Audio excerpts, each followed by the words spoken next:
प्रणव मेरे भाई, happy to see you again. Neetu. तो पिछली बार जब हमारी बातचीत हुई मुझे काफ़ी अच्छी लगी। जी। और पिछली बार लास्ट मैंने आपसे 3 सवाल पूछे थे। जी। मुझे लगता है आज की रिकॉर्डिंग हम उन्हीं 3 सवाल से शुरू करते हैं। ठीक है। आप उन बातों पर अपनी बात रखिएगा, और फिर जी। जो श्लोक हमने लास्ट टाइम लिया था उससे हम्म, फिर हम बात आगे बढ़ाएंगे। ठीक है। तो पिछली बार जब आपकी बात मैंने सुनी तो मेरे मन में 3 बातें आई। जी। एक तो ये बात कि ऐसा हम मानते हैं कि जो पाप और पुण्य होता है जी। वो शेयर्ड नहीं होता है, और ना ही वो ट्रांसफरेबल होता है। ऐसा संभव नहीं है कि मैं अपना पुण्य आपको दे दूं या आपका पाप अपने पर ले लूं। ऐसा नहीं होता है। जो भी आपने किया है वो आपको उसका फल मिलेगा, और जो मैंने किया है उसका फल मुझे मिलेगा। ऐसी हमारी मान्यता है। लेकिन दूसरा हम देखते हैं जो अब्राहमिक रिलीजन्स हैं, वहाँ पे ऐसा मानते हैं कि कोई सन ऑफ गॉड हुए, और उन जी। सन ऑफ गॉड ने आपके बिहाफ पर आपका पाप ले लिया। जी। वो एक मान्यता उधर है। जी। तो इन ये जो दो मान्यताएं हैं, इस पर आप थोड़ा अपने विचार रखिएगा। ये एक जी। सवाल है। जी। दूसरा सवाल ये है कि हम लोग वेदों को अपौरुषेय मानते हैं, जी। डिवाइन सोर्स मानते हैं हम। उसके सोर्स में किसी ह्यूमन बीइंग को नहीं रखते हैं।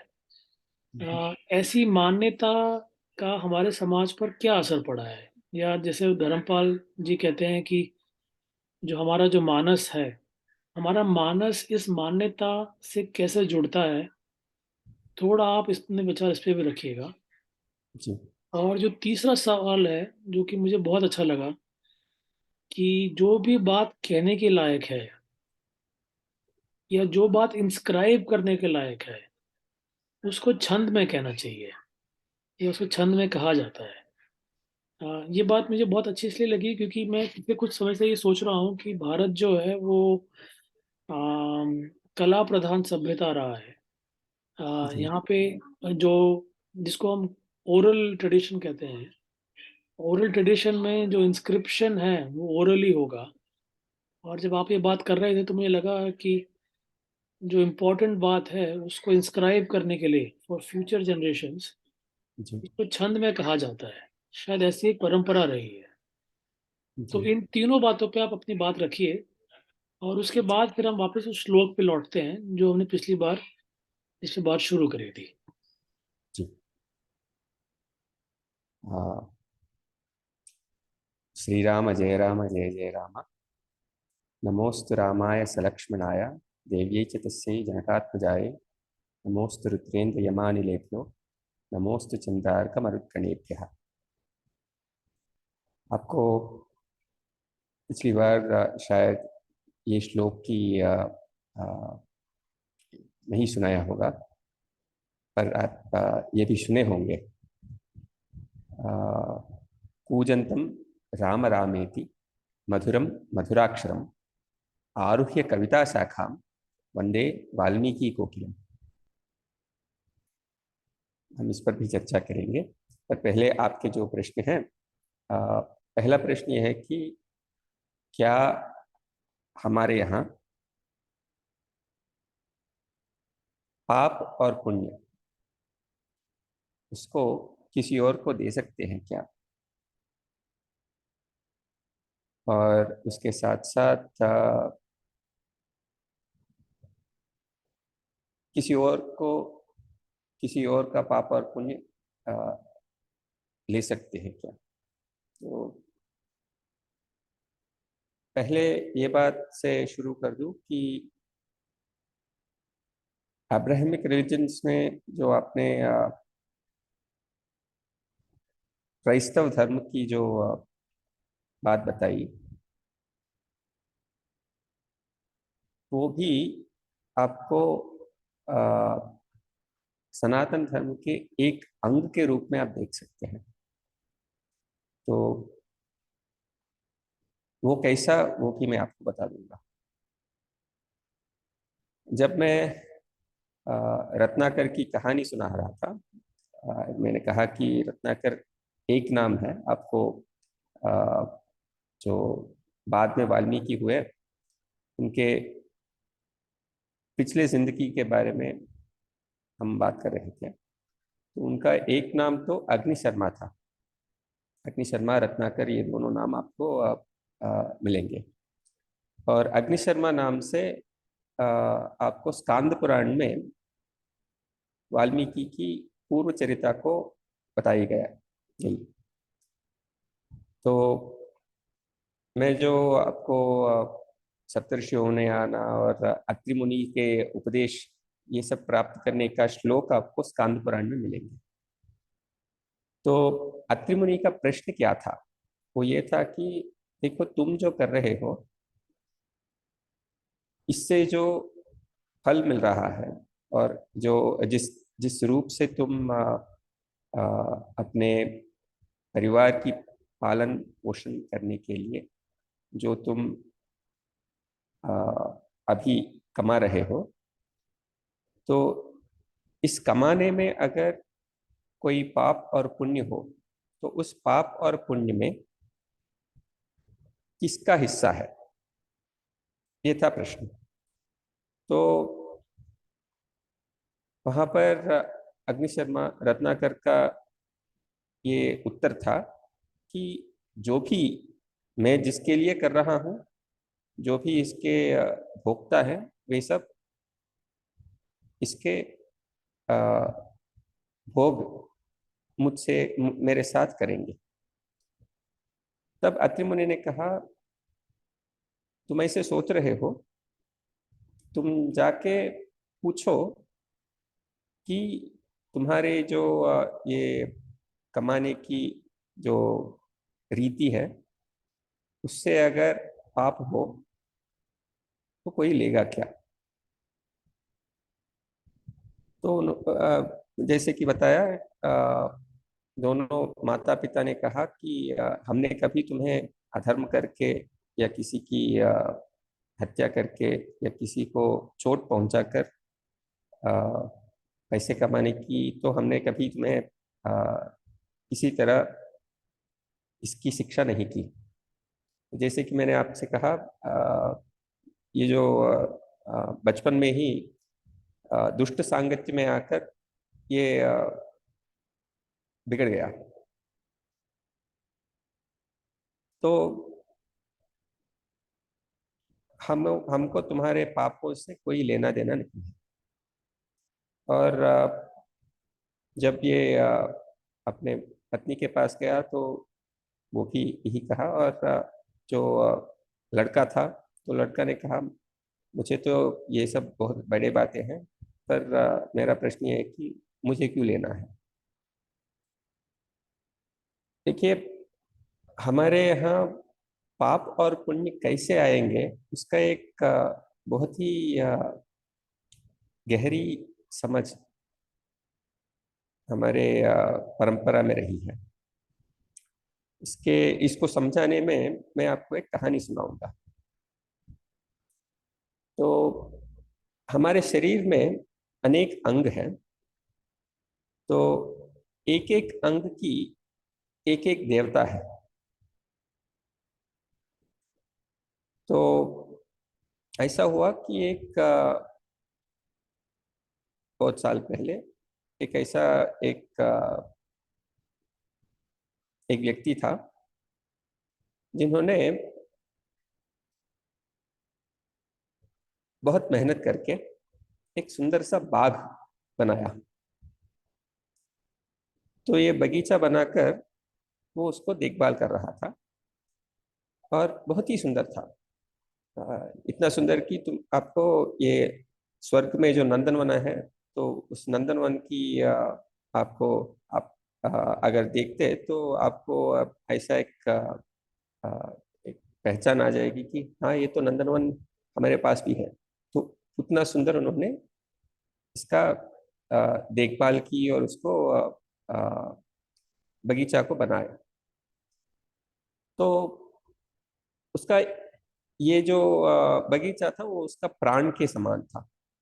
तो कोई भी अगर वहां पर आके किसी भी तरह किसी गंदगी या किसी तरह कोई भी ऐसा काम किया हो कि उस बगीचे को कोई भी कष्ट पहुंचा दिया, तो उसको बहुत क्रोध आता था। तो उतना क्रोध कि आ, कई बार उसने जिन लोगों ने वहां पर एक पेड़ पे आ,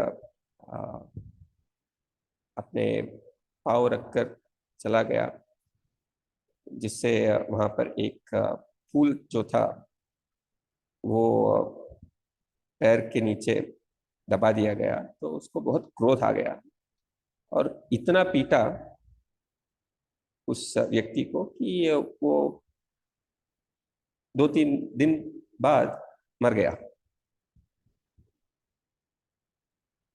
तो ये एक बार नहीं, कई बार हुआ। तो बाद में बहुत सारे लोग वो बगीचे को देखकर बहुत उनमें तुष्टता आई और वे बहुत प्रमुदित हुए थे। पर बात यह था कि इसने जहां पर भी उस बगीचे पे कुछ ऐसा चोट पहुंचा दिया, तो उसको मारता था और मारने में कुछ लोग मर भी गए। तो बहुत साल बाद वो मर गया। तो मरने के बाद अ, उसे नरक ले जाने के लिए यमदूत आए। तो ये बगीचे के साथ उसका कुछ पुण्य भी था। वो यमदूतों से बात करने लगा कि मैंने कुछ भी ऐसा दुष्ट कार्य नहीं किया, अगर मैंने तो मुझे नरक क्यों आना है। तो यमदूतों ने कहा कि तुमने इतने सारे लोगों को मारा, ये किया वो किया। तो वो कहने लगा कि मैंने कब मारा, मेरे हाथ में मारा। और जैसे कि मैंने कहा, हमारे सभी इंद्रियों का एक अधिष्ठान देवता है। तो जो हाथ की अधिष्ठान देवता है, तो वो जो है उसने मारा, मैंने नहीं कहा मारा। तो ऐसे ही जो भी यमदूतों ने कहा, तो उसने कहा कि मैंने नहीं मारा, वो देवता जो था उसने मारा, मैंने नहीं किया। तो जैसे कि एक आपने सुने होंगे, ना हम करता हरि करता। मैं करता नहीं हूं, श्रीहरि जो है वे ही करता है। तो आपने ये भी गीता के श्लोक सुने होंगे, कर्मण्येवाधिकारस्ते माँ फलेषु कदाचन माँ कर्म फल हेतुर्भुः माते संगोस्त्वकर्मणि, माते असंगोस्त्वकर्मणि। तो जो माते संगोस्त्वकर्मणि, ये जो श्लोक है उसका भाव में ये बात तो निक्षिप्त है कि जो भी कर्म करो वो कर्तृत्व भाव से मत करो, क्योंकि अगर तुम करता हो तो उसके भोक्ता जो भी फल है उसका भोक्ता भी तुम ही बनोगे। तो जब ये ऐसा बताने लगा कि मैं करता नहीं हूँ, वो देवता है, तो यमदूतों को कुछ समझ में नहीं आया। तो वे सब जाके यमधर्मराज से ये बात बता दी। तो यमधर्मराज भी नीचे आए और उससे बात करने लगे। तो वो और भी शास्त्रों में जो कहा गया कि मैं करता नहीं हूँ, ऐसा वो बोलने लगा। जो जहां जहां पर भी यमधर्मराज ने पूछा कि तुमने ये किया वो किया, तो उसने कहा मैंने नहीं किया, किसी और ने किया। तो ये जो कर्तृत्व भाव थी वो किसी और को वो सौंप दे रहा था। तो तब यमधर्मराज भी कुछ करने लगे। कुछ उनके समझ में नहीं आया। वे तो जानते थे कि ये दुष्ट है, तो इसका दोष भी है। तो उसे कुछ समझ में नहीं आया कि क्या करे। तो वो जाके देवेंद्र को बता दिया कि आप ही को इसका जो सही सबक है उसे सिखाना है। तो महेंद्र ने एक वृद्ध ब्राह्मण रूप में उस बगीचे में आए, और उस बगीचे में तो अभी तो ये मरा नहीं था, क्योंकि उसका प्राण लिया नहीं गया था। तो वो ब्राह्मण आके वहां पर जो एक पौधा थी, तो उसको निकाल दिया भूमि से। तो ये बहुत क्रोध में था।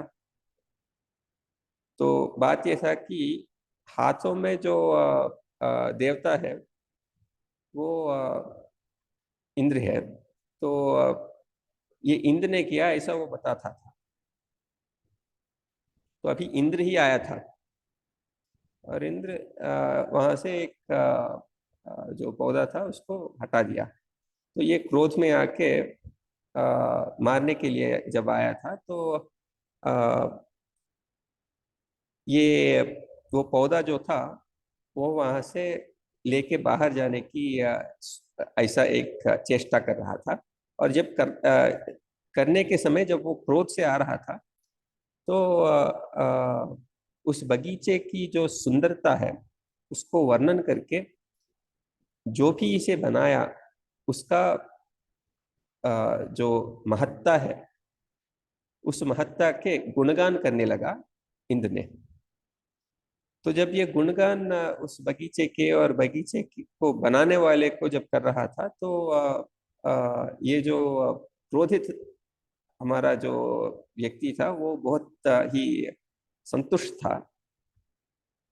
तो वो आगे आया और बहुत ही गर्व से इंद्र के सामने आया। और आप जानते हो कि इस बगीचे को किसने बनाया? आप जो किसकी गुणगान कर रहे हैं? तो इंद्र ने पूछा, जी मुझे तो पता नहीं, आप ही बता दीजिए। उसका तो नमस्कार करनी चाहिए, उसका गुणगान और भी गानी चाहिए। तो ये तो तभी एक बहुत ही अ, प्रसन्न मन में था। तो उन्होंने और ये भी गर्व के साथ कहा कि मैं ही हूं जो ये सब बगीचा बनाया। तो अभी तक जो भी यमदूत और यमधर्मराज आए, तो किसी जो भी किसी के कार्य जो था उसका जो कर्तृत्व था वो लेने के लिए वो तैयार नहीं था। तो अभी जब ये गुणगान आएगा तो कहने लगा कि ये मैंने ही किया। और तब इंद्र ने कहा, अरे रे, मैं आप ही के सामने ये चोरी करने लगा। तो तब ये क्रोध इसमें फिर से आ गया। तो वो अभी ये उसे मारने के लिए आया। तो इंद्र ने कहा, अभी कौन मार रहा है? तो मैं ही मार रहा हूँ, क्योंकि वो जो आया वो तो ब्राह्मण था उसके सामने। तो उसने समझा कि इसको तो मैं मुझे इसको मारा तो भी वो कुछ कहेगा नहीं। तो तब ब्राह्मण वेश में जो इंद्र था वो इंद्र बन गया और कहा कि देखो, अभी तक तुम कह रहे थे कि तुम ये सब तुमने नहीं किया, तो अब बताओ कि उन सभी लोगों को किसने मारा? तो वो पकड़ा गया, तो उसने मान लिया कि हाँ मैंने ही मारा। तो तब यमदूत आए तो उसको नरक ले गए। और जाने के बाद जो भी उसने दुष्ट कार्य की उसका पाप की फल जो है वो वहां पर भोग कर, ये जो पुण्य का जो फल है, क्योंकि उसने एक बगीचा बनाया, बगीचा से बहुत सारे लोगों को प्रसन्नता हुई, तो इस आनंद में जो भाग था उसको भी कुछ मिला। तो ये सब पुण्य कार्य करने की जो फल है वो बाद में वो भोगने के लिए स्वर्ग भी गया। तो हर एक कार्य जो है उसमें अगर कर्तृत्व भाव के साथ हम करते हैं तो तब उसका फल भोगने की एक संदर्भ आता है। अगर कर्तृत्व भाव नहीं है तो वो भी नहीं होता। आप तो जानते हैं कि हमारे आचार्य प्रोफेसर नवज्योति सिंह योग वासिष्ठ के दो कहानियां बताते थे, दामा व्याला कटा उपाख्यान और भीमा भाषा दृढ़ उपाख्यान, जिसमें शंबरासुर ने जो यंत्र बनाया था उस यंत्र की कहानी बताई थी। तो उसमें दामा व्याला कटा अपने अहंकार के दृष्टि से बाद में कहने लगे कि हम ही जो है ये जो देवताओं को भगा रहे हैं। तो उनको, क्योंकि इस अहंकार के साथ काम, क्रोध, लोभ, मोह, मद, मात्सर्य, ये सब जो षड रिपु है, ये सब भी उनमें समाहित हो गए। तो जब ये सब समाहित हो गए तो उनका जो बल था वो कम हो गया, और देवताओं ने इन तीन यंत्रों को, दामा व्याला कट रूप यंत्रों को हटा दिया और उनको मार दिया। तो बाद में शंबरासुर ने सोचा कि अहंकार भी नहीं होनी चाहिए हमारी यंत्रों में। तो वो हटाकर भीमा भाषा दृढ़ नामक तीन यंत्रों को बनाया, जो जो भी कार्य करते थे वो अपने जो सृष्टिकर्ता था, जो शंबरासुर था, तो सृष्टिकर्ता के जो जो भी बात है उसको करने के लिए हम काम करते हैं। तो उनका कोई कर्तृत्व नहीं था। वे सब, उन्होंने क्या कहा, अगर उन्होंने ये काम करने के लिए कहा तो मैं कर दूंगा। तो उस दृष्टि से उनका पूरे चेष्टा जो है, उस चेष्टा में दृष्टि सिर्फ ये था कि अगर मेरे सृष्टिकर्ता ने चाहा कि मुझे ये करना है तो वो मैं करूंगा। तो इस दृष्टि से जब वे इंद्रादि देवताओं पर प्रहार किया, तो उनके बल के सामने इंद्रादि देवताओं को खड़े होने के लिए कुछ बचा नहीं था। तो वे सब भाग गए। तो वे सब गए और विष्णु जी से पूछा कि हाँ, हम क्या करें। तो विष्णु जी ये सब जानकर हमें इस तरह के संदर्भ में सिर्फ एक ही काम कर सकते हैं। अभी शंबरासुर के पापों की जो चिट्टा है वो अभी बहुत भर गया है, तो मैं सुदर्शन चक्र से उसको मार डालूंगा। तो शंबरासुर की वध हुई, और शंबरासुर के ये वध के बाद ये तीन जो भीम भाष दृढ़ थे, वे कहने लगे कि हमारे सृष्टिकर्ता और हमारी जो जो यजमान थे, उनके ही कार्य हम कर रहे थे। तो अभी हमारे यजमान नहीं था, तो आप ही हमारे यजमान हैं, बताइए हमें क्या करना है। क्योंकि हमारे यजमान को जो हटा दिया वही यजमान बनेगा, तो आप बताइए कि हमें क्या करना है। तो भगवान विष्णु ने कहा कि आप लोगों को कुछ नहीं करना। अभी तक जो भी आपने किया, आपने अपना कर्तृत्व भाव से नहीं किया, तो आपको मैं मोक्ष दे दूंगा। तो भीमा भाषा दृढ़ इन तीनों को मोक्ष दिया गया, तो विमोचन मिल गया। तो ये जो कर्म है, उस कर्म की बंधन जो है वो तभी आएगी जब हम उसका कर्तृत्व मानते हैं। तो इसी संदर्भ में आपको शायद ये भी बता दूं कि जब अजमल कासब जैसे टेररिस्ट प्रहार करते हैं, तो अगर वे कर्तृत्व नहीं लेकर, मैंने नहीं किया पर मुझसे करवाया गया, तो उनका कर्तृत्व जब तक नहीं होता तो उनका दोष भी कहने के लिए कम ही होता है। तो इसीलिए हमारा पुलिस उससे ये कहलवाने के लिए प्रयास करते हैं कि वो मान ले कि हाँ, मैंने ये किया, मेरा ही कर्तृत्व है कि मैंने ही ये किया। तो भले ही वो किसी के बात सुन रहा हो, पर उसका भी उसमें इच्छा थी कि ये मैं ऐसा करूं। तो उस इच्छा से इसका कर्म बनता है। तो इस कर्म बनने के बाद वो अपना अपनत्व, इस जो भी दुष्ट कर्म या अच्छा कर्म है, उसका अपनत्व जब वो मानता है कि ये मैंने किया, तब उसका फल उसे देना है। जब तक वो कर्तृत्व नहीं मानता, तो इसी के संदर्भ में और एक बहुत सुंदर कहानी है। नहीं, ये मैं सॉरी आपको टोक रहा हूँ।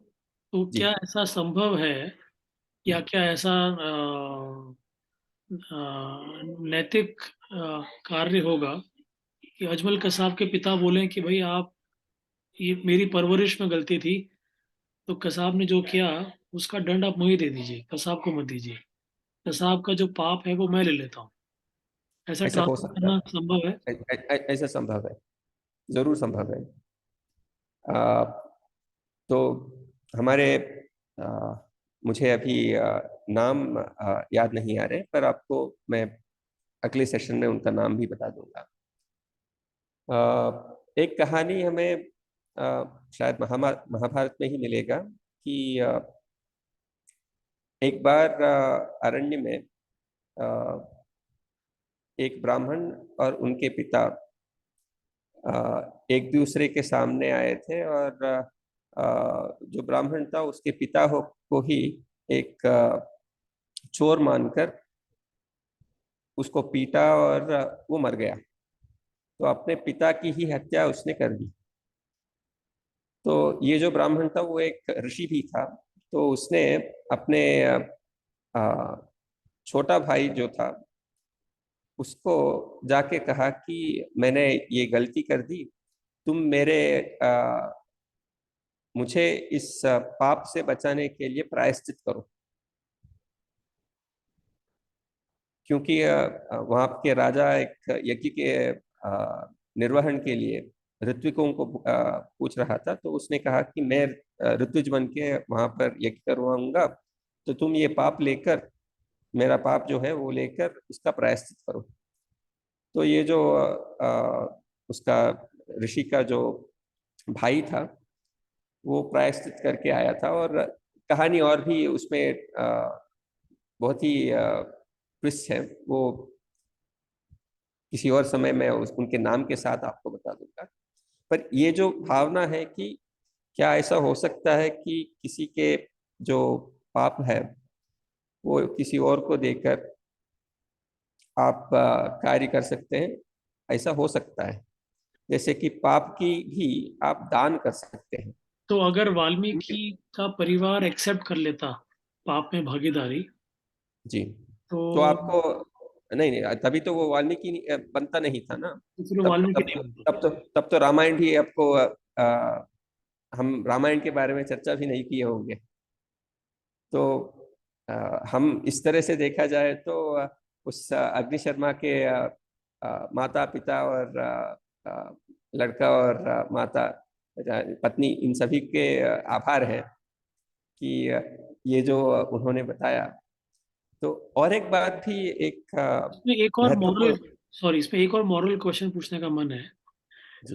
आज का जो ज़माना है वो ऑटोमेशन का और एआई का ज़माना है। जी।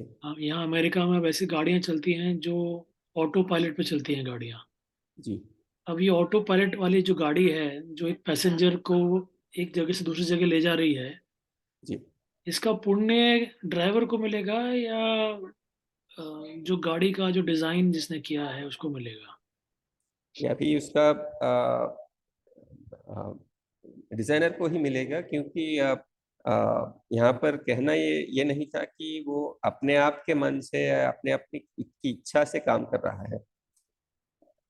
अभी भी आप अगर चैट जीपीटी या ये सब जो अ, आज के जो लेटेस्ट GPT-4 GPT-5 की बात भी हो रही है, तो ये कभी भी ये नहीं कहते कि मैंने ये सोच के बता रहा हूँ, मुझे ऐसा ट्रेन किया गया, तो मैं सिर्फ ये कर सकता हूँ। तो आप अगर कोई सेंसिटिव प्रश्न जो पॉलिटिक्स के बारे में या ऐसा कुछ पूछा, तो वो सोचेगा कि और बताएगा कि मैं इसका जवाब आपको नहीं दे पाऊंगा, क्योंकि मुझे ऐसा बताया गया है कि मैं ये नहीं करूंगा। तो आप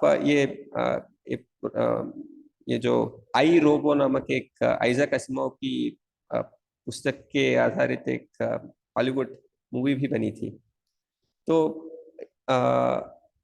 जो 3 लॉस कहते हैं कि रोबोस के 3 loss, that one should not harm human, क्या उस फॉर्मुलेशन में कुछ कमी है? उस प्रश्न पर वो पूरा कहानी चलता है। जिस तरह की आप इंस्ट्रक्शंस देते हो, तो उस इंस्ट्रक्शंस में क्या ऐसा संभव है कि कुछ कार्य ऐसे हो जो जिससे किसी को चोट पहुंचे।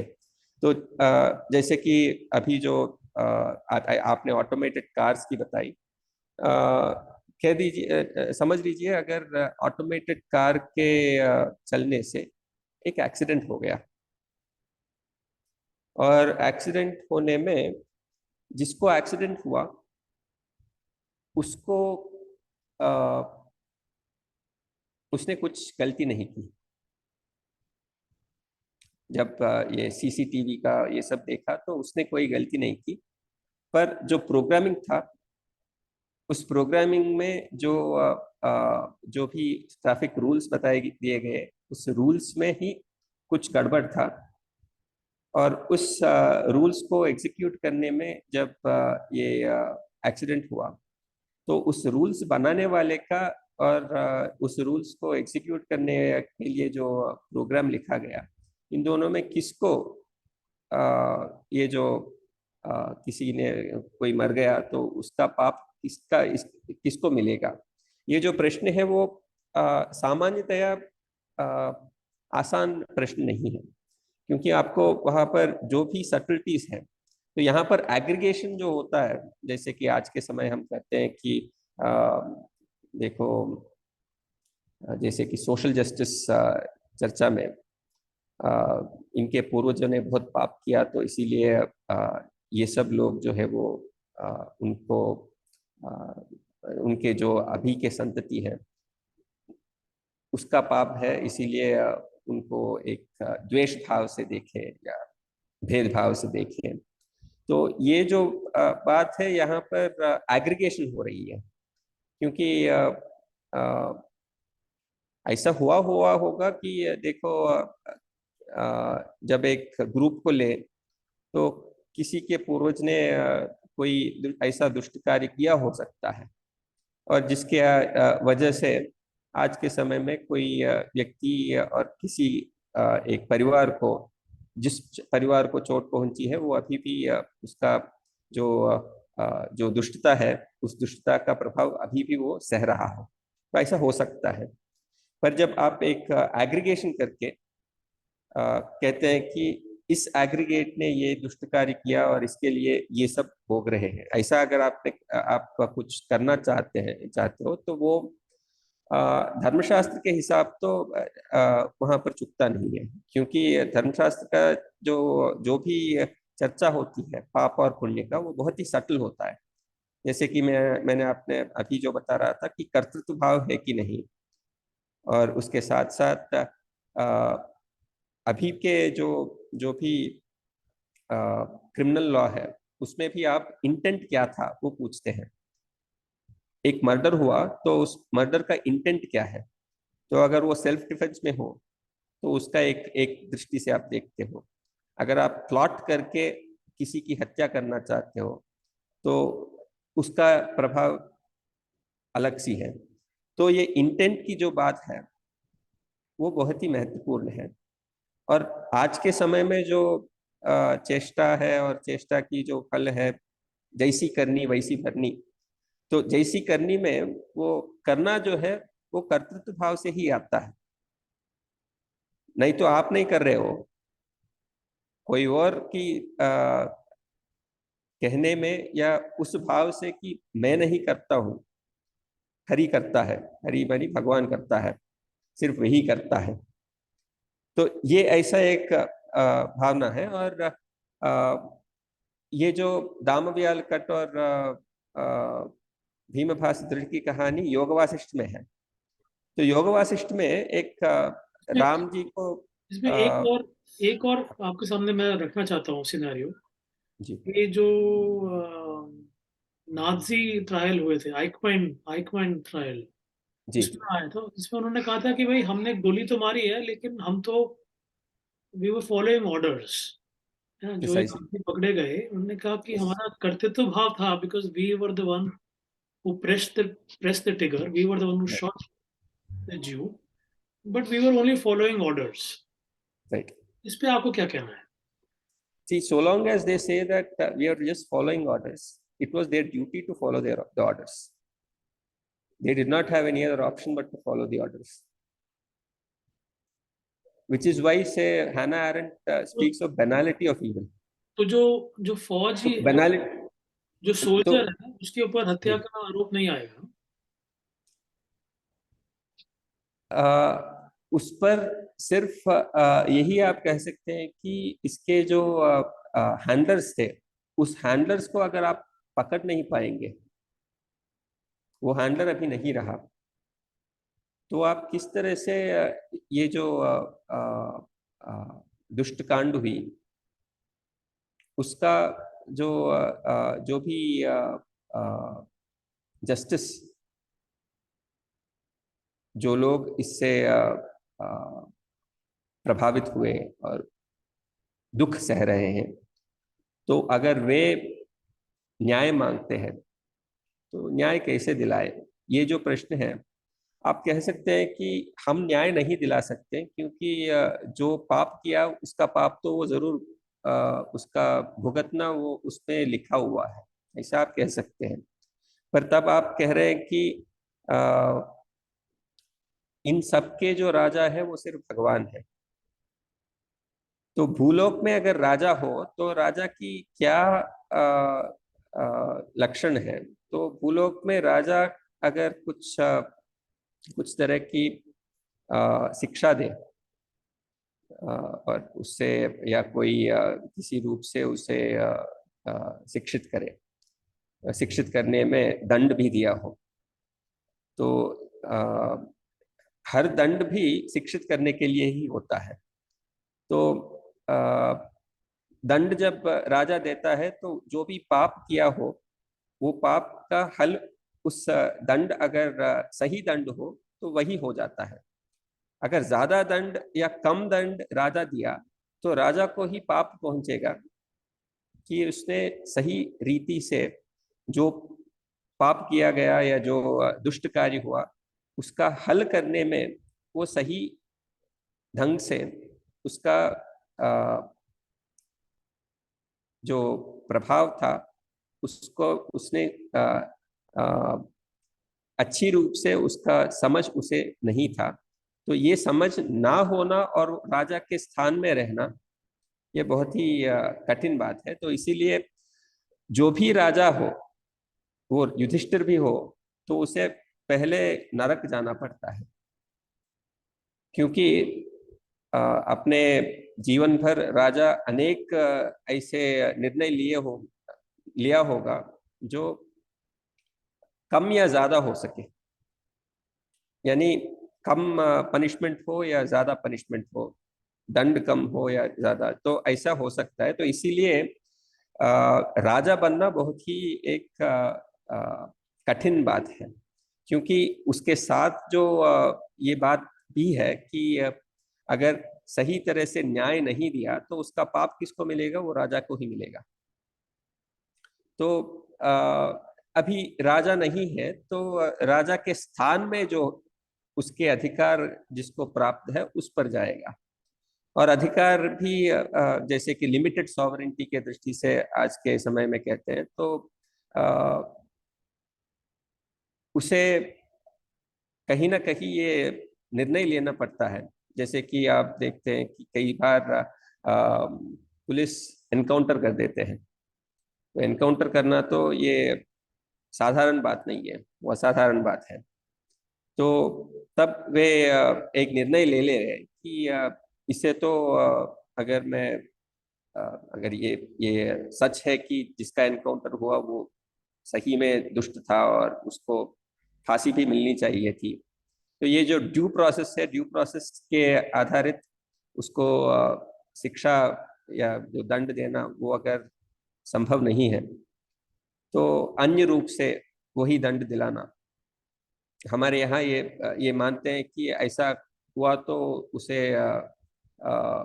उस जो भी चीफ मिनिस्टर हो या प्राइम मिनिस्टर हो, जो भी ये निर्णय लिया हो, तो उसका गुणगान करते हैं। तो ये गुणगान इसलिए करते हैं क्योंकि लोगों में ये भाव अगर आ गया कि ये जो है ये दंडनीय है। पर बात ये और भी है कि सारे प्रजा जो है, लोग जो है वो गलत भी हो सकते हैं। तो ये गलत होने के दृष्टि से आपको ड्यू प्रोसेस की प्राधान्यता क्या है, उसकी चर्चा हम मॉडर्न लॉ के जो भी प्रोसेसेस है उसमें हमें दिखाई देता है। तो ये बात तो है। तो आप जो भी सिनारियोस बता रहे हैं, सभी सिनारियो में हम जब हाइपोथेटिकल सिनारियो लेते हैं तो उसमें कार्य कारण संबंध कैसे रहा है उसका पूरी जानकारी हमें प्राप्त नहीं है। तो हाइपोथेटिकल सिनारियोस में आपको कार्य कारण संबंध जो है उसका आप सही रूप से आपको बताना कि इसलिए ये जो कार्य हुआ उसका कारण ये है, इस कारण का वजह क्या है। तो इस कार्य कारण की जो संबंध की एक जो सिलसिला है, उस सिलसिला का पूरा जानकारी आपको प्रकट करने के लिए आप में ये जो शक्ति है वो शायद नहीं हो सकता। पर जो यथार्थ में होता है तो उसमें जरूर, और व्यवहार में जो हो सकता है, क्या हो सकता है, उसमें आपको जरूर इसमें ध्यान देने की एक बहुत सारे सिचुएशंस में होने की संभावना है। जैसे कि रियल लाइफ सिचुएशंस में आपको उसकी अगर प्रॉपर अकाउंटिंग या जो डिस्क्रिप्शन है वो अगर शास्त्रों के आधारित कर पाए तो आपको कार्य कारण जो संबंध है उसको फिक्स करने के लिए भी एक संभावना है। तो इसीलिए शास्त्र की जो चर्चा है वो महत्वपूर्ण बन जाएगी। तो ये एक बात है। और ये जो पाप पुण्य की जो चर्चा है, अगर कर्तृत्व भाव के हिसाब से हो तो अब्राहमिक रिलीजन्स में ये कर्तृत्व भाव की ये जो सटलिटी है उसका पूरा जो ये कार्य कारण भाव की पूरा समझ की चर्चा जो है वो मैं समझता हूँ कि वहाँ पर उतना गहरी सोच विचार नहीं हुई है, ऐसा मैं मानता हूँ। पर उनका जो जो एग्रीगेशन है, जैसे कि ईसा मसीह सारे लोगों के पाप को आ, हटाने के लिए अपना प्राण त्याग किया, तो ऐसा जो जो बात है, क्या ऐसा हो सकता है कि कोई ऐसा ये जो भी सारे लोगों का पाप है वो, और उनके जो पाप के करने का फल जो है, जो दुख है, उस दुख को कोई और ले सकता है? तो हमारे यहाँ भी रंतिदेव की कहानी है। आप शायद रंतिदेव के कहानी सुने होंगे। तो रंतिदेव एक राजा था, बहुत ही बहुत ही ये बड़ा विष्णु भक्त था, और अनेक व्रत करता था। तो उनके सामने जब भगवान विष्णु प्रत्यक्ष हुए तो और कहा कि तुम्हें जो वर चाहिए वो मांग लो। तो रंतिदेव ने कहा कि मेरे राज्य में जिसे भी दुख हो वो दुख आप मुझे दे दीजिए। मुझे मोक्ष नहीं चाहिए, मुझे कोई सुख प्राप्ति ये सब नहीं चाहिए, पर मेरे राज्य में जिसका भी दुख हो वो दुख मुझे दे दीजिए, और मेरे राज्य में जो भी लोग हैं, सारे प्रजा है, उनका सुख ही सुख हो। तो ये जो राजा जो आपको रंतिदेव जैसा राजा बहुत ही कम मिलते हैं। तो इसीलिए आप जब क्राइस्तव जो साहित्य है उसमें देखते हैं, या आप कहीं ये चर्चेस में भी लिखा होगा कि Christ the Lord, Christ the king. तो जीसस नहीं था, क्राइस्ट था। जीसस क्राइस्ट बनता है ना, तो जब जीसस क्राइस्ट बनता है तब वो राजा के रूप से लोगों के सारे जो पाप और उसके जो फल के जो भी चेष्टा है वो सब मुझे दे दो, इस रूप से वो मांग रहा है। किसे मांग रहा है? उसका पिताजी जो जो जो भी फैसला करता है कि किसको क्या, क्योंकि फैसला करने वाला वो है जो फल दे दे सके। तो पाप और पुण्य की फल तो भगवान ही देगा। और राजा क्या कर सकता है? लौकिक दृष्टि से राजा जो भी परलोक में जो उसका फल भोगना होता है, नरक में या कहीं और भी, क्योंकि नरक में भी अन्य अनेक तरह की नरक है। तो किस नरक में जाए, तो उस नरक की प्राप्ति ना हो परलोक में, उसके लिए इहलोक में अगर दंड मिल गया तो परलोक सिर्फ अच्छा ही होता है। तो हमारे यहाँ मान्यता ये था कि इहलोक में अगर, यानी इस दुनिया में अगर दुख की प्राप्ति हो तो भी ठीक है, पर हमारा परलोक अच्छा हो, परलोक में किसी तरह की दुख ना हो। यहाँ पर दुख हो तो भी ठीक है, वो सह लेंगे, पर परलोक अच्छा हो। अगर इह और पर दोनों में सुख की प्राप्ति हो तो वो बहुत ही अच्छा है। तो उसके लिए क्या करना है? उसे उसके लिए धर्माचरण करनी चाहिए। तो धर्माचरण करने के लिए धर्म क्या है, वो कैसे हमें पता चलता है, ये प्रश्न है। तो धर्म के लिए ये भी हमें परंपरा से मिलती है, वेदोखिलो धर्म मूलम। अखिल वेद से ही आपको धर्म का पहचान या धर्म क्या है उसका जानकारी आपको मिलेगी। तो वेद ही क्यों? तो ये बात बताने के लिए वेद ऐसे नहीं है कि किसी पुरुष ने बताया हो, और वो पुरुष ईश्वर ही क्यों ना हो। तो आपने कहा कि ये डिवाइन ओरिजिन है, ये डिवाइन ओरिजिन भी नहीं है, क्योंकि डिवाइन में नहीं, आपको किसी को डिवाइन डिविनिटी की किसी को एक प्रदान करना पड़ेगा ना, कोई व्यक्ति को। अगर वो व्यक्ति ईश्वर हो, यानी ओमनिशेंट हो, ईश्वर मानी हु नोस एवरीथिंग, सर्वज्ञ जो है वो ईश्वर है।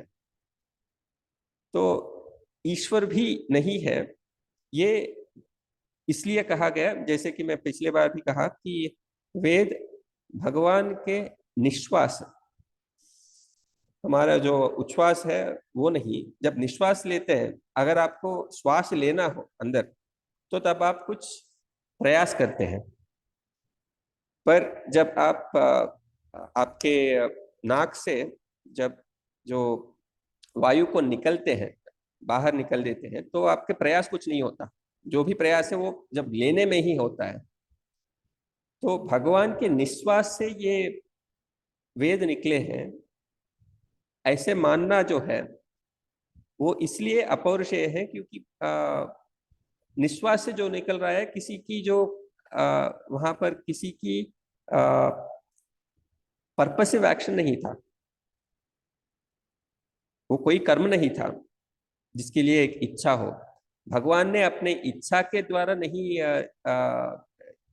ये वेद जो है वो वे अभी भगवान के आधारित, भगवान ने ऐसा सोचा कि मुझे धर्म को बताने के लिए एक ग्रंथ की जरूरत है, तो मैं ग्रंथ ले लिखूंगा, इस दृष्टि से नहीं हुआ। भगवान की जो भी चेष्टा है उसको जो बताते हैं वो ही वेद है। और जब श्वास लेते हैं तो निश्वास भी होता है, तो ये जो प्रक्रिया है वो सहज रूप से चल रहा है। तो इस दृष्टि से अपौरुषेय कहा गया है, यानी वो ईश्वर भी नहीं है, भले ही वो पुरुष सर्वज्ञ हो, वो भी करता नहीं है वेदों का। वेद अपौरुषेय है। तो जब ये अपौरुषेय कहने में और भी एक महत्वपूर्ण बात है कि अगर कोई पुरुष ने कुछ कहा हो तो उस पुरुष के जो भी कमियां हैं उसके सोच विचार में, वे कमियां भी इस बात में आ जाते हैं, समेट जाते हैं। पर जब अपौरुषेय कहते हैं तो उसका अंग्रेजी में कहा गया तो बयास नहीं होता। अगर कोई पुरुष कुछ कहता है तो वहां पर बयास जरूर होता है, क्योंकि उसकी जो जानकारी है, अगर सर्वज्ञ हो तो भी उस सर्वज्ञता के जो दोष है वो प्राप्त होंगे। तो आ, ये जो बयास की बात है, वो बयास वेदों में नहीं होता है जब आप वेद को अपौरुषेय मानेंगे। और हमारे यहाँ मान्यता यही है और यही है अभी भी बहुत सारे लोगों में, कि जो भी वेद को मानते हैं और वैदिक कर्मकांडा को मानते हैं, वे सब वेद को अपौरुषेय ही मानते हैं। और अपौरुषेय मानने में ये जो एनालिटिक बात ये है कि आपको बयासलेस फॉर्मुलेशन आ गया, क्योंकि ये ऑथरलेस है। अगर ऑथर हो तो ऑथर की इंटेंट क्या है, उसकी जो कमी है या उसकी एक्सेस है किसी विषय में, तो उसका भी इस पर जो भी निर्णय है, जो भी कार्य करता है, उसका प्रभाव बन जाता है। तो ये जो धर्म की जो अगर धर्माचरण करे तो अभ्युदय है, यानी जो भी प्राप्त करना है, प्रजा को जो भी प्राप्त करना है वो मिलेंगे। और उसके और अगर किसी को भी सुख की प्राप्ति हो तो उसके लिए क्या करना है, ये प्रश्न है। तो मेरे मन में जो आए अगर मैं कर दूंगा, समझ लीजिए। तो मेरे मन में सही समय क्या धार्मिक चिंतन ही होगा। कभी कभी मन भी गलत रास्ते पे जा सकता है। तो ये गलत या सही कहाँ से आपको पता चलेगी, किस रूप से हमें इसकी समझ आएगी? तो इसका समाधान आप सभी को, हम सभी को वेद से ही मिलता है, क्योंकि वेदों में विधि और निषेध की चर्चा है। आप अगर ये करो तो आपको सुख की प्राप्ति होती है या आपको स्वर्ग की प्राप्ति होती है। अगर ये करें तो आपको दुख की प्राप्ति होती है, तो इसलिए आप ये मत करो। तो ये करो, ये मत करो, इस दृष्टि से अगर आपको जो भी व्यक्ति है, कोई भी व्यक्ति नहीं बताते हुए अगर आपको कहीं मिला, कहीं भी किसी किसी भी अभी हमारे संसार में किसी भी ऐसी एक ग्रंथ या कॉर्पस को लेकर के इस तरह की चर्चा अगर कहीं हुई हो तो वो सिर्फ वेद में ही है, वेद का ही है। आपको कहीं और इसका चिंतन नहीं मिलेगा। तो ये भी एक प्रधान रूप से हम देखते हैं। तो इसमें एक पूछने का मेरा मन है, जी जो आप कह रहे हैं कि हम, क्योंकि हम वेदों को अपौरुषेय मानते हैं, जी इसका एक ये एक नेचुरल इसका आउटकम है कि हम, इसलिए हम वेदों को बायसलेस मानते हैं, कि वेदों में जी कोई बायस नहीं है। जी ठीक है। अब हुआ यह है कि वेदों को समझाने के लिए या वेदों का प्रोपगेशन करने के लिए, जैसे हमने पिछली बार कहा था कि ये इतिहास लिखे गए, रामायण महाभारत। वेदोपब्रह्मणार्थम। हाँ। अब ये तो कथा है ना, रामायण भी महाभारत भी, जी इसमें तो बायस होगा ही। रामायण में भी बायस होगा, महाभारत में भी बायस होगा, जी क्योंकि ये तो न्यूज़ रीडिंग नहीं है ना। न्यूज़ रीडिंग तो अनबायस्ड होती है, ये तो कथा हम्म, है ना। ये ऑडियंस को बायस करती है राम के प्रति, है ना, रावण के विरुद्ध, है हम्म, ना। ऐसे महाभारत भी बायस आता है। तो ये जी। थोड़ा सा मिसमैच नहीं है कि वेद अनबायस्ड हैं और वेदों का प्रोपोगेशन हो रहा है कथाओं द्वारा, जिसमें बायस नेसेसरी है। तो आपको थोड़ी गहरी से कुछ समझाना पड़ेगा। तो वेदों में अनेक तरह की यज्ञों की चर्चा की गई है। तो कर्मकांड में आपको अनेक यज्ञों में सोमयाग है जो बहुत ही महत्वपूर्ण है। सोमयाग करने में देवताओं की सबसे ज्यादा प्रीति होती है, ये भी आपको वेद में हमें प्राप्त होती है। तो अगर आपको सोमयाग करना हो, मान ले कि आप अधिकारी हैं, यानी आपको आपके जो पूर्वजों से प्राप्त हुई त्रेताग्नि, 3 अग्नियां हैं, इन 3 अग्नियों को आप अपने ही प्रयासों से बचा कर रखा हो, तो ये जो व्यक्ति जो त्रेताग्नि की उपासना करता है, सिर्फ वही आपको यज्ञ करने के लिए, सोमयाग करने के लिए वो अधिकारी बनता है। क्योंकि सोमयाग में तीनों अग्नियों की उपासना की एक जरूरत है। तो सोमयाग में 3 अग्नि, गार्हपत्याग्नि, दक्षिणाग्नि और आहवनीय अग्नि है। तो ये आहवनीय अग्नि जो है, उसमें उसको ले जा करके एक चैन, यानी एक आप कभी देखे होंगे कि एक गरुड़ आकार में इष्टकों से, ब्रिक से एक चिति बनाते हैं, शयन चिति कहते हैं। जो इस शयन चिति में जो अग्नि को ले जाकर ऊपर स्थापित करते हैं, जो ये स्थापना है, जो अग्नि स्थापित करते हैं वो यजमान की आहवनीय अग्नि को ही स्थापित करते हैं। और इस आहवनीय अग्नि में आहुति देना है। आहुति सोमयाग में सोमरस को देते हैं। सोमरस मानी एक सोमलता है, और सोमलता की एक महत्ता यह है कि शुक्ल पक्ष में सोमलता को हर एक दिन एक एक पत्ता, उसमें उसका स्प्राउटिंग होता है, 1 leaf per day in a Fortnite, शुक्ल पक्ष में, यानी जब चंद्र का वर्धन होता है। तो पूर्णिमा तक वो 15 आ जाते हैं, और जब अमावस्या तक कृष्ण पक्ष में आते हैं तो एक एक पत्ता जड़ जाता है, गिर जाता है। तो ये जो भी है उसका जो विधान है वो सोम, यानी चंद्र है ना, जो चंद्रमा को सोम भी कहते हैं, तो उससे जुड़ा हुआ है, तो ये सोमलता है।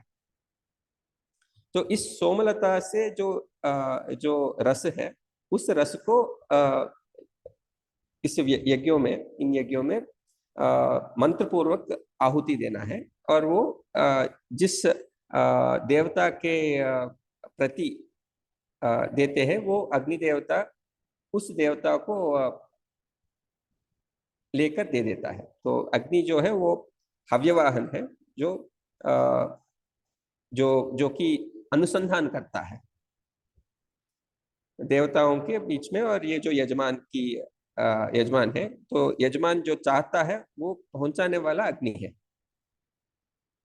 तो अभी सोमलता जो है, सोमलता को सोमयाग में विक्रय करना पड़ता है।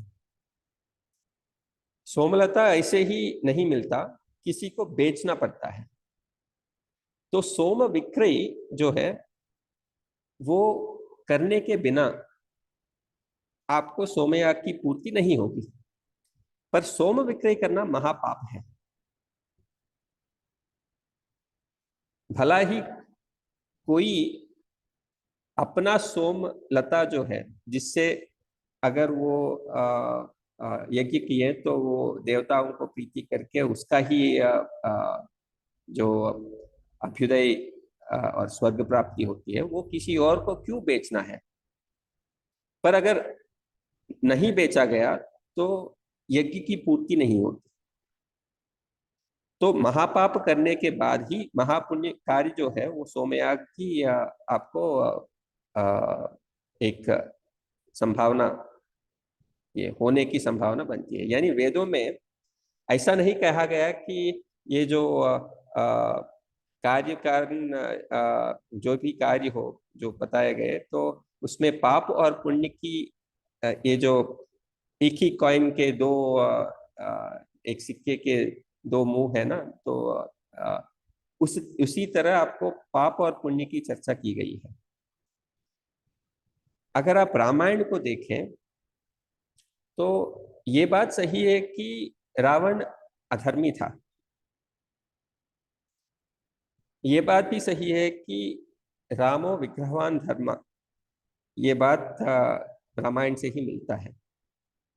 पर रामायण का दो और नाम भी है।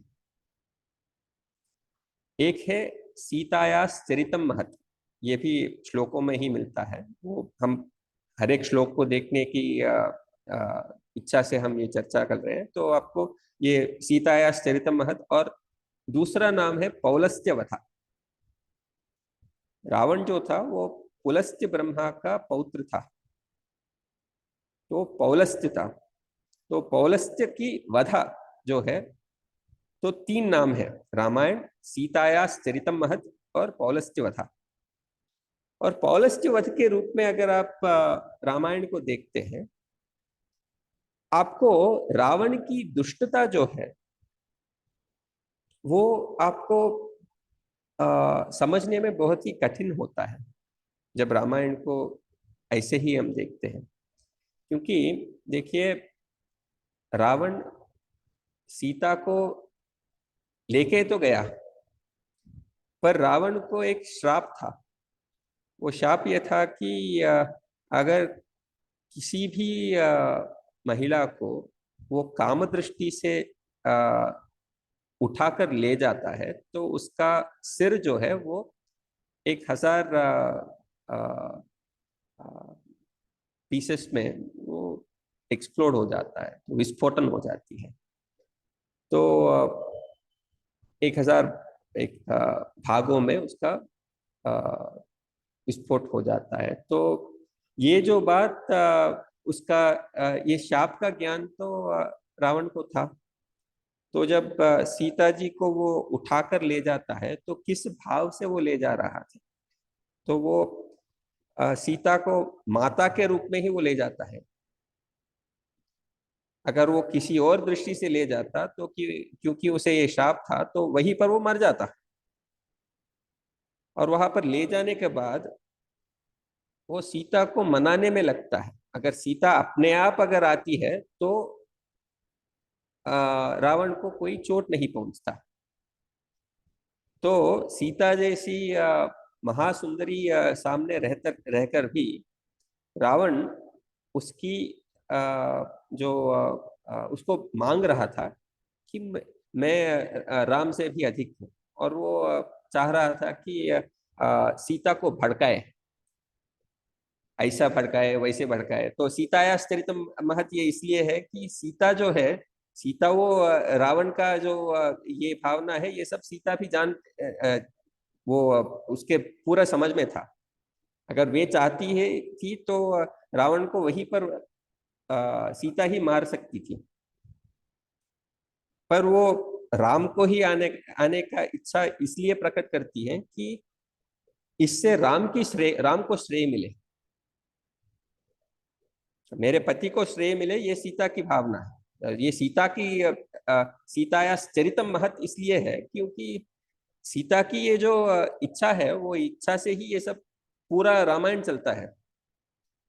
अगर सीता वनवास करने के लिए अपना इच्छा नहीं प्रकट करती, तो रामायण की कहाँ गुंजाइश गुंजाइश थी। तो सीता से ही ये सारा कार्य चल रहा है। तो रावण की वध जो देवताओं की इच्छा थी, वो भी इसी से आ रहा है। तो रामायण जब हम पढ़ते हैं तो ये बात तो सही है कि लोगों को राम की गुणगान से और राम की जो महत्ता से सभी को राम के जैसा बनना है, बनाना है, ये रामायण में अंतर्लीन बात है। पर रावण का भी आप देखें तो रावण क्या चाह रहा था? वो चाह रहा था कि मैंने इतना पाप कर्म किया, मेरे पापों को हल कौन कर सकता है? भला ही राम के बाण से मैं मर जाऊं, अगर मैं राम के बाण से मर जाता हूँ, राम ने किसका भी वध किया उसका भला ही होता है, क्योंकि मेरा जो पापों का चिट्टा जो है, वो जिसका जो एक लिस्ट बना दिया है, वो बहुत ही बड़ा है। तो उस इन सभी पापों से मैं कैसे बचूं?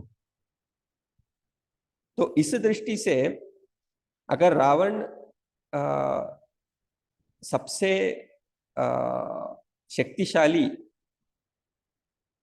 था, तो रावण दशरथ को ही मार देता। अगर दशरथ मर गया तो आपको रावण राम की पैदा की बात ही नहीं होती ना।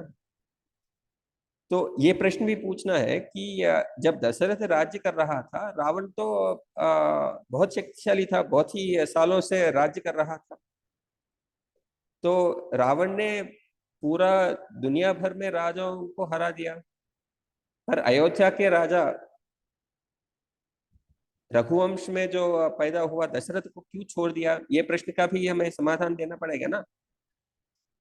तो इसका समाधान हमें कहाँ से प्राप्त होगा? ये भी प्रश्न पूछकर हमें प्रश्न का समाधान भी करना पड़ेगा। क्योंकि अगर तो इसका इसका समाधान आपको रामायण, वाल्मीकि रामायण में सिर्फ आपको प्रश्न की एक हिंट दिया जाता है।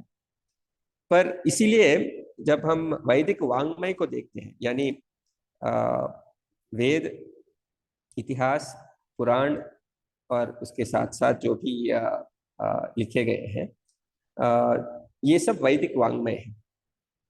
तो वैदिक वांग्मय में एक वाक्यता कहते हैं। एक वाक्यता मानी आप इन सभी में अगर आपको प्रकट रूप से कोई कॉन्ट्रडिक्शन दिखता है, तो भी वो कॉन्ट्रडिक्शन नहीं है, वो उसको आप उसका समाधान कर सकते हैं कि इसका इन दोनों में जो असामंजस्य है उसका समन्वय कैसे करें। तो जिस तरह की ये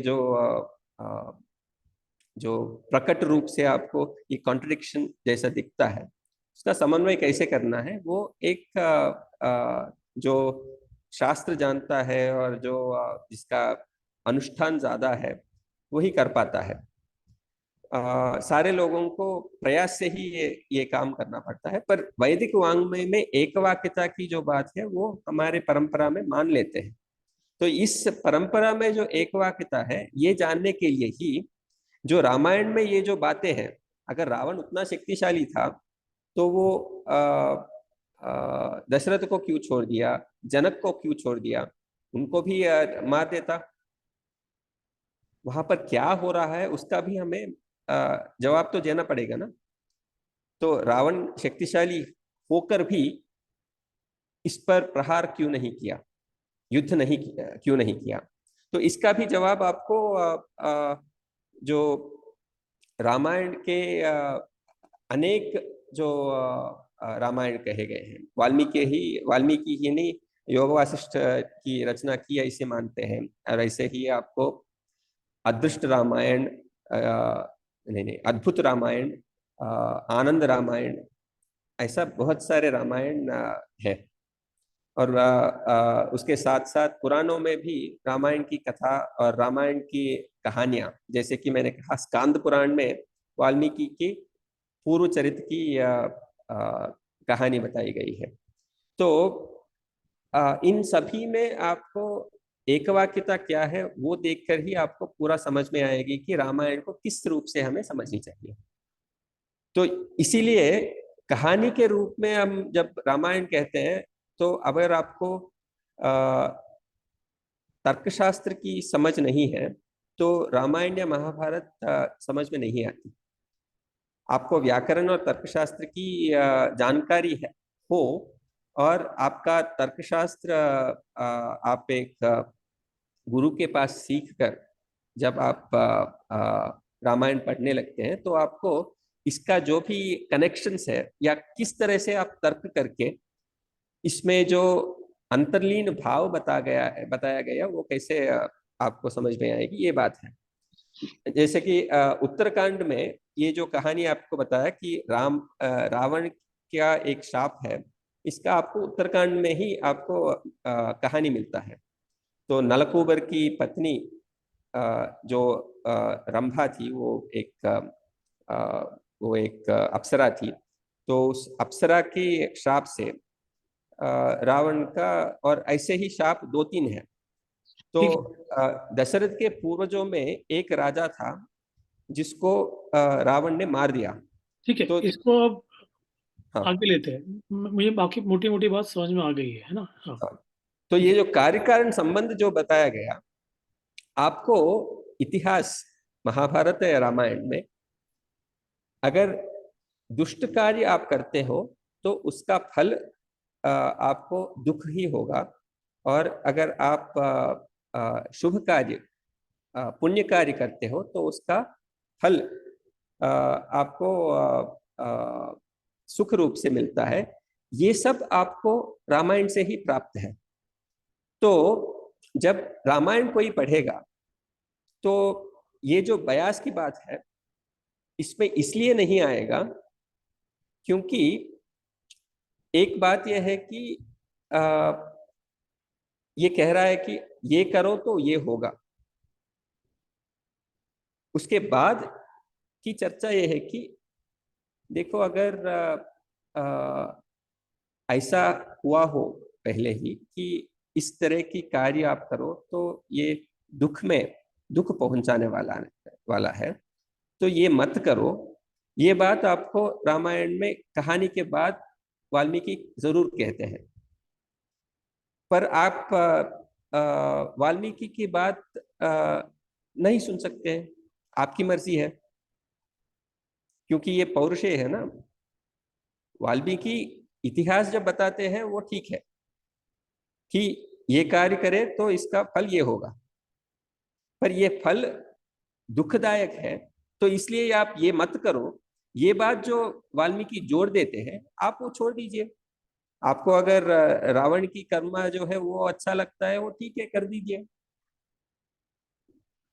इसमें जो भी जहां पर भी ये जो ऑथोरियल जो सजेशन आती है वो आप हटा भी सकते हैं, अगर आपको इससे कुछ लेना देना हो। रामादिवत वर्तितव्यम न तो रावणादिवत, ये जो परंपरा से मिलता है वो इसलिए है कि आप धर्म करो तो आपको स्वर्ग प्राप्ति होती है, अधर्म करो तो नरक प्राप्ति होती है।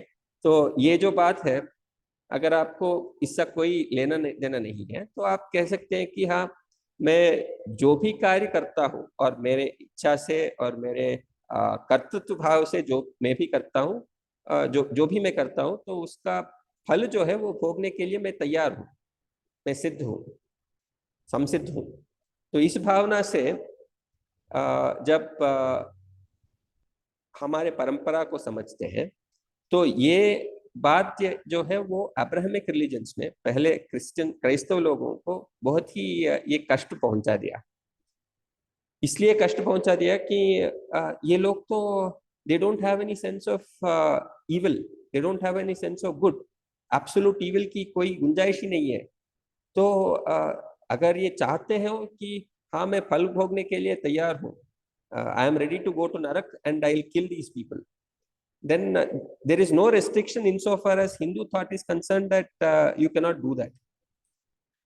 Of course, there is a injunction that says you should attain moksha as early as possible in this birth only.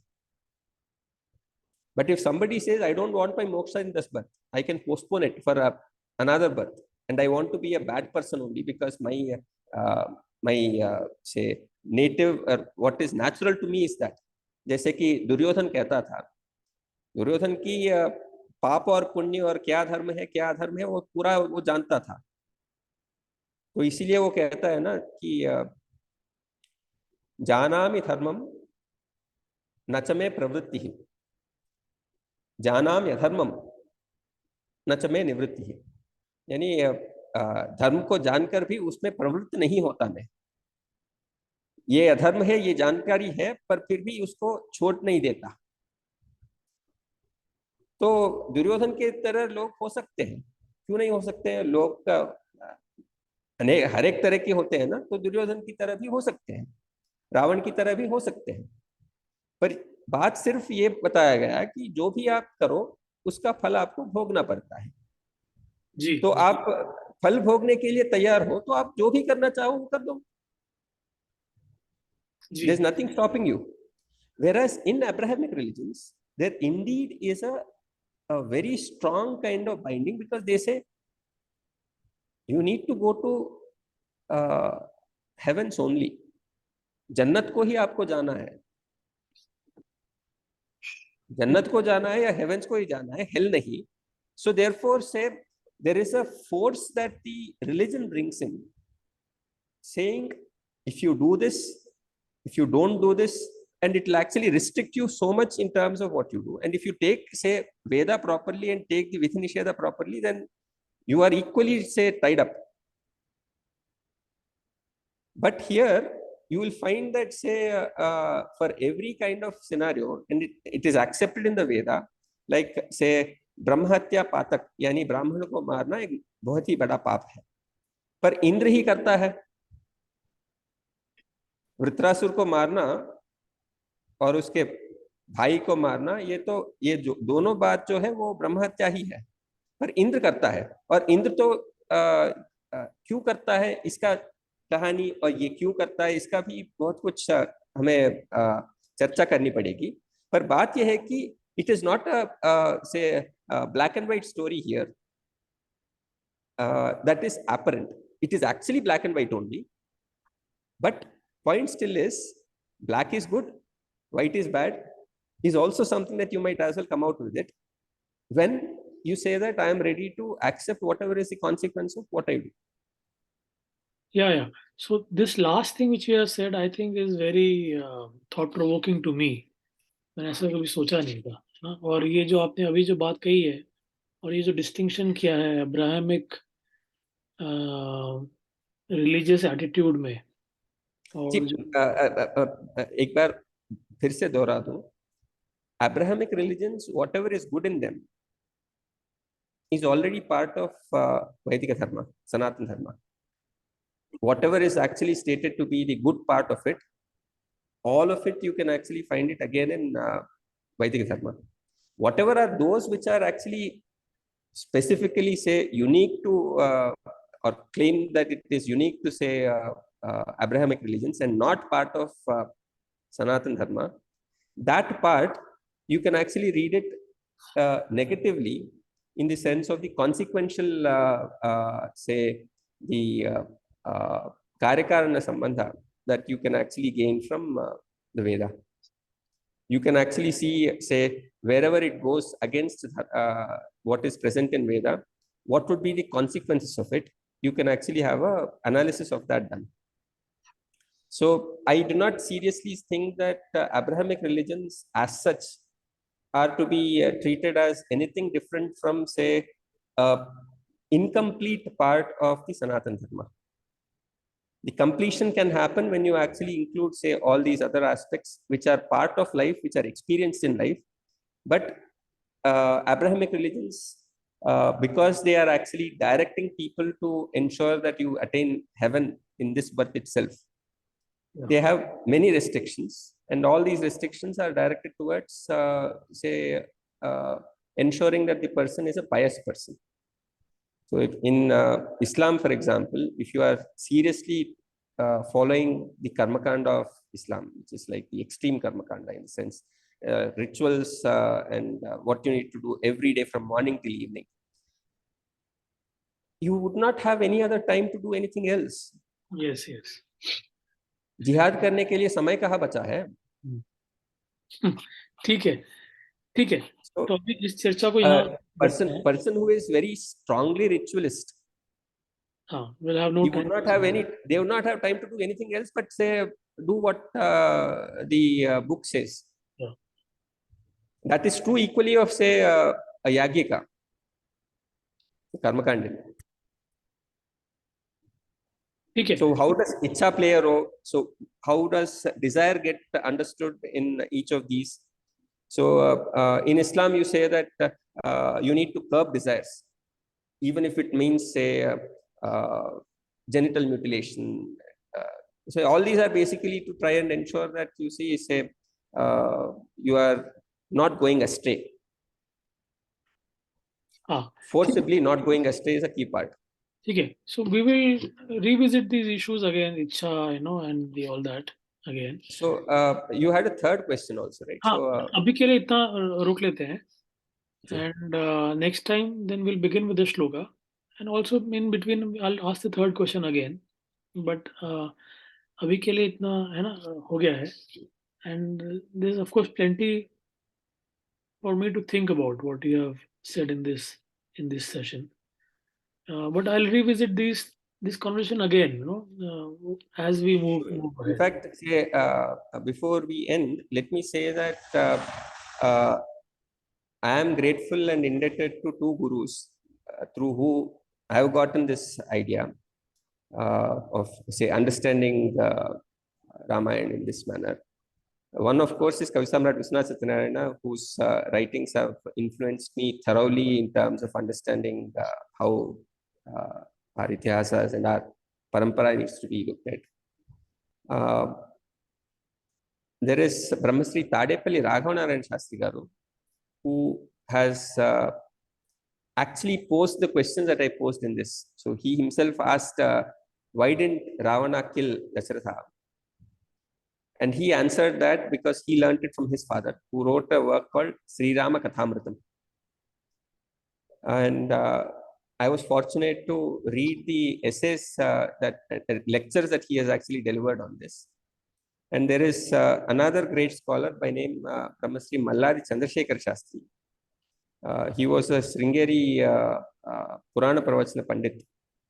He is actually, say, very popular amongst Telugu people, where he actually has written a work called Srimad Ramayana Rahasya Darshini, in which, say, many of the subtleties of Ramayana have been discussed. And there are several such works, whether it is Kalidasa, Bhavaputi, each of them have actually tried to bring out what is Valmiki's Hridaya. So each of the works of Valmiki, the later poets, they were trying to bring out one aspect of Valmiki, which they remarkably brought out.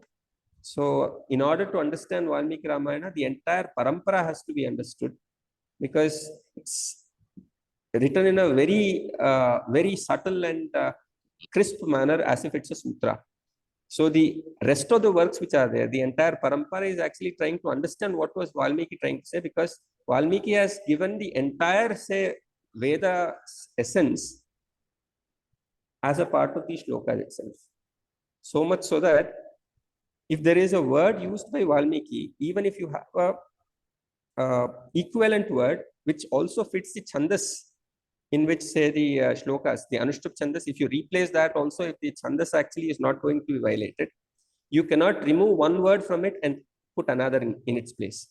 Because each word used there, since it is coming out of the Rithambara Prajna of Valmiki, it has a very significant attachment to the kind of project it is trying to execute, which is Veda Upabrahmanarthi, which is to explicate and give us understanding of what the Veda is trying to convey to us. And as I mentioned, Veda has such kind of rituals where unless you do a Mahapapa, you will never be actually getting the phala of the Mahapunya, which is the performance of that karma itself. So this kind of a, say, subtlety that exists is what needs to be understood. And whenever it comes to dharma and adharma, it is black and white only. But to recognize that black and white, one has to actually have clarity that goes to this level of granularity. And what I have given is only a superficial thing even now. If you go and to talk to a greater scholar and say somebody who is deeply into it, they'll actually say, look, even you have actually aggregated many things here when you made this sweeping statement, and they'll find a fault with what I told in the previous, say, 1 hour or so. They say that word should not have been used, because this would lead to a consequence which you did not want to intend, etc.